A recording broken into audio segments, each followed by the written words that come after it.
Hello, and welcome to another episode of Do Understand Pod, the podcast where we learn English not just from textbooks, but from real stories, real emotions, and real situations. Today's episode is for anyone who's ever felt nervous before a job interview. Or maybe you're preparing for one right now. Especially if it's in English, then this episode is definitely for you.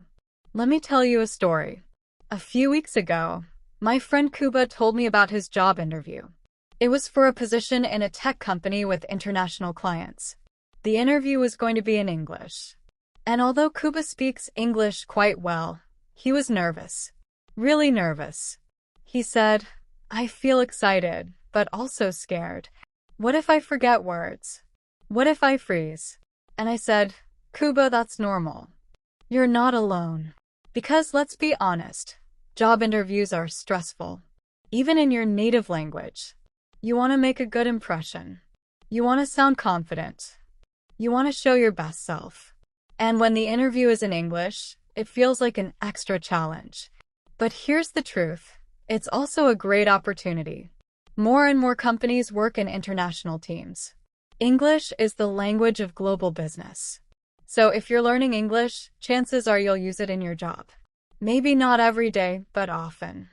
Emails, meetings, presentations, and yes, interviews. So today we'll walk through Kuba's story, learn some useful phrases, and talk about one of the most famous interview questions. Where do you see yourself in 5 years? Let's dive in. Kuba spent the evening before his interview preparing. He didn't just read about the company. He practiced answers out loud. He recorded himself. He listened to his pronunciation. He even practiced small talk, like how to greet the interviewer, how to say nice to meet you, and how to answer, how are you today? Here are a few phrases he used. Thank you for having me. I'm excited to be here. I've read a lot about your company, and I'm really interested in this role. Simple, right? But powerful. These phrases show that you're polite, prepared, and positive. Tip for you. Practice your answers out loud. Not just in your head. Your mouth needs to get used to the words. Record yourself. Listen. Repeat. It helps more than you think. The next day, Kuba logged into the video call. His hands were shaking a little, but he smiled. He greeted the interviewer. And the first few minutes went well. Then came the questions. Can you tell me about yourself? This is a classic. And it's your chance to shine. Kuba said, "Sure. My name is Kuba, I'm from Warsaw, and I've been working in IT support for the past 4 years. I specialize in helping clients solve technical problems, and I really enjoy working in a team. I'm now looking for a new challenge in an international environment." Notice how he kept it simple, clear, and relevant. He didn't try to sound too fancy. He focused on what matters. Tip for you. Prepare a short introduction. Include your name, your experience, your skills, and what you're looking for. Keep it under 1 minute. Practice it until it feels natural. Then came the famous question. Where do you see yourself in 5 years?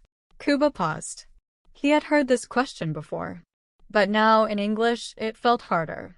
He took a breath and said, "In 5 years, I hope to grow into a leadership role. I'd like to manage a small team and help others develop their skills. I also want to continue learning, especially in areas like cloud technology and cybersecurity." Was it perfect? No. But it was honest. It showed ambition. It showed direction. And that's what recruiters want. Tip for you. This question is not about predicting the future. It's about showing that you have goals, that you're motivated, that you're thinking ahead. Here are some useful phrases you can use. I'd like to develop my skills in. I hope to take on more responsibility. I see myself working in a more strategic role. I want to continue learning and growing. And if you're not sure yet, you can say, I'm still exploring my options, but I'm very interested in. During the interview, Kuba made a few small mistakes. He said, I am interested in, instead of I am interested in. He forgot one word. He corrected himself. But guess what? The interviewer didn't mind. Because confidence is not about being perfect. It's about staying calm when things go wrong. It's about continuing the conversation. Tip for you: if you make a mistake, don't panic. Smile. Correct yourself if you can. And move on. That shows maturity and self-awareness. Kuba finished the interview. He felt proud. He didn't know if he got the job yet, but he knew he did his best. And a few days later, he got the offer. So, dear listener, maybe you're preparing for your own interview. Maybe you're dreaming of working in an international company. Maybe you're just learning English to open new doors. Whatever your reason, keep going. English is not just grammar and vocabulary. It's a tool, a bridge, a way to connect with people, ideas, and opportunities.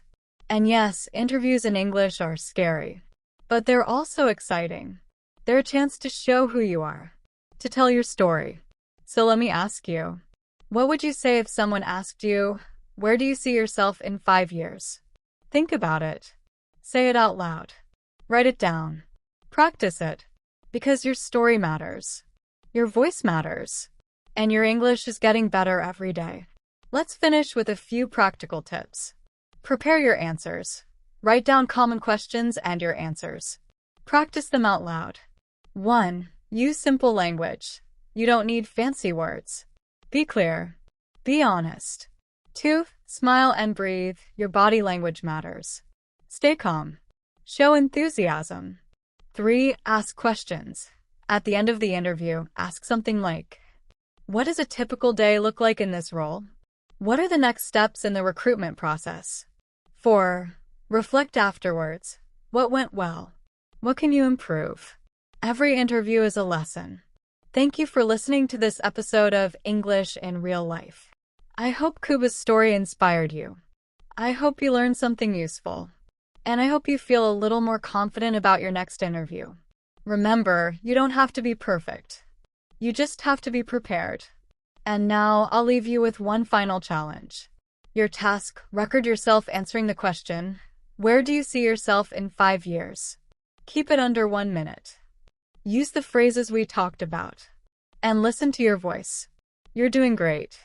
Until next time, keep learning, keep growing, and keep speaking. Bye for now.